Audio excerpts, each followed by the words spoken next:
In my opinion, this is a top contender for the best Swiss dive watch in the $1,000 range. The new C60 Trident Pro 300 is slimmer and lighter on the wrist than the Trident 600. It features a two-part unidirectional ceramic bezel with a perfectly engineered 120-click bezel, large indexes with increased lume, and a dial that plays host to the twin flag CW logo. The watch is offered in three case sizes: 38mm, 40mm, and 42mm, and four dial colors: black, green, blue, and white, with the option of a redesigned bracelet or a quick release strap, plus an exhibition case back so you can see the Sellita SW200-1 movement, and as the name suggests, it is water resistant to 300 meters. So how and why exactly did Christopher Ward come up with this watch? I mean, the Trident Pro 600 is an incredible watch. You see, Christopher Ward cares about their consumers and wants to give the people what they want. Therefore, CW reached out to the people who know their brand best, in this case, the Christopher Ward Forum, and they asked them what they'd like to see in their ideal dive watch. The result of this consultation is a stunning new C60 Trident Pro 300. This watch takes the Trident template and remixes it into a watch that's up to 1.9mm slimmer than its Pro 600 cousin, depending on the case size, and yet still delivers 300 meters of water resistance. In my last video, I talked about how I purchased a 38mm version thinking that it was going to fit perfect on my 6 and 7/8 inch wrists. After all, my Black Bay 58 is one of the most wearable dive watches I've ever had the opportunity to wear or own. The problem wasn't the size of the case, it was the dial. In person, the dial seemed a little small and I just didn't connect with it. However, as soon as I unboxed the 40mm version, it was love at first sight. The dimensions, looks, wearability, it was night and day from the 38mm version. By the way, in case you're wondering, the dial size on the 40mm version is 30.9mm.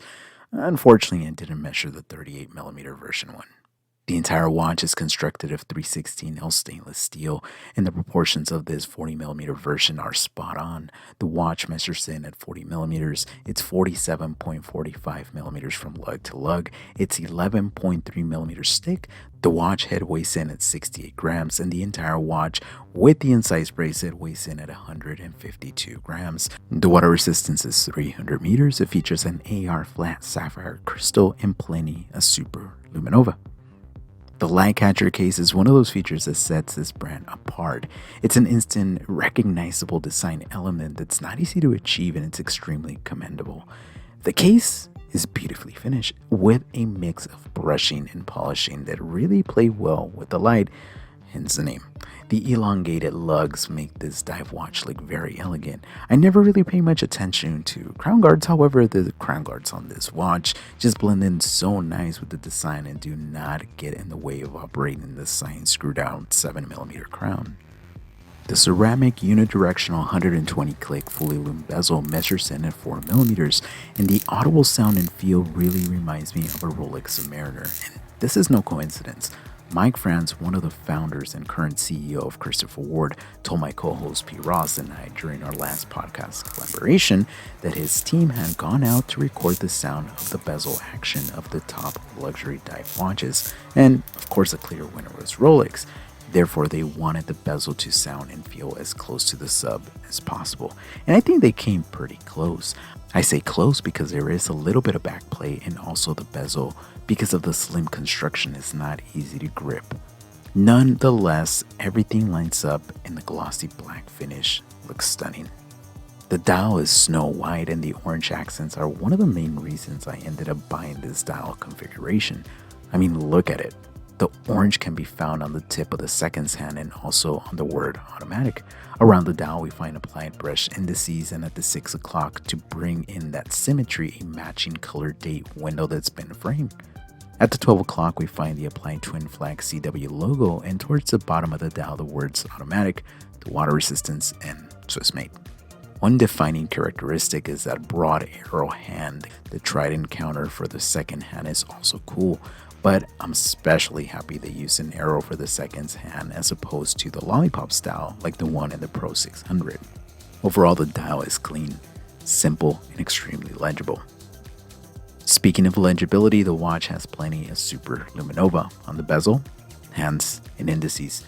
Mike fans told us that this was one of the things that fans really wanted. They wanted more lume. Legibility in low light conditions or pitch black conditions will never be a problem with this watch. The lume glows bright and it lasts a very long time. Another upgrade is the marine grade steel bracelet, which has an increased taper of 16.5 millimeters at the clasp, extended micro adjustment, and the enhanced quick release system. It also has screw links rather than pins, and if you don't like to wear a bracelet, the watch is also available in a selection of straps. I remember Mike telling us that the tolerances and the screws were the same, if not better than the ones used in Tudor watches, and boy, he wasn't kidding. Sizing the bracelet took me longer than usual. Those screws are on there really good. That goes to show that no expense was spared on this new design. The bracelet is fantastic and it is entirely brushed. The micro adjust system and the quick release are game changers for me, and now I'm spoiled. The one thing I really have an issue with is how long the clasp is. It's 43.1 millimeters long. That's one improvement I do hope the version 2.0 improves on. And when it's on the wrist, it takes up almost the entire underside of my wrist and it makes it look and feel more like jewelry. However, overall the bracelet is fantastic and more companies need to take note. On the back we find a screw down display case back that's displaying the updated Sellita SW200 movement. The Swiss-made self-winding movement is known for its accuracy and reliability. The 26 jewel movement boasts a date wheel, a 4 Hz frequency equating to a smooth 8 ticks per second, and a 38-hour power reserve. It also has an inbuilt anti-shock system to maintain accuracy when faced with any sudden jolts.